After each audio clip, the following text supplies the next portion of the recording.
Imagine a city where the most precious substance on earth suddenly becomes as cheap as the dust in the streets. No war had been declared, no plague had struck, but suddenly a merchant's life savings couldn't buy a single loaf of bread. The source of this chaos was a man from the west. In 1324, Mansa Musa, the ruler of the Mali Empire, began a 4,000-mile pilgrimage to Mecca. This wasn't just a religious journey, it was a moving city. He traveled with 60,000 men, 12,000 servants, dressed in Persian silk, and a train of 80 camels, each carrying 300 pounds of pure gold dust. At that time, Musa controlled half of the entire world's gold supply.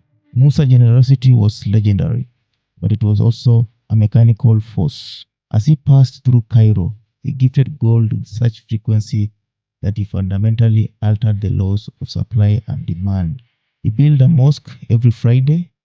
He gave handfuls of gold to the poor and the officials of the city. But the Egyptian markets were not prepared for sudden flood of currency. By the time he left, the sheer volume of gold he had introduced caused the price of the metal to plummet. For the first time in history, a single man had crushed the value of a global currency across an entire region. History often calls this charity, but for Cairo, it was a decade-long depression. It took over 12 years for the Egyptian economy to recover. Musa eventually realized the damage his presence had caused. On his return journey, he tried to fix the crisis by borrowing back much of the gold at high interest rates. It remains the only time in recorded history that one man directly controlled the price of gold in the Mediterranean.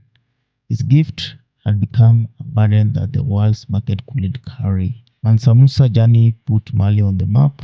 Literally, European cartographers began drawing the continent not as a mystery, but as a land of unimaginable wealth. It reminds us that the power is not just about what you possess, it's about the shadow your presence leaves behind.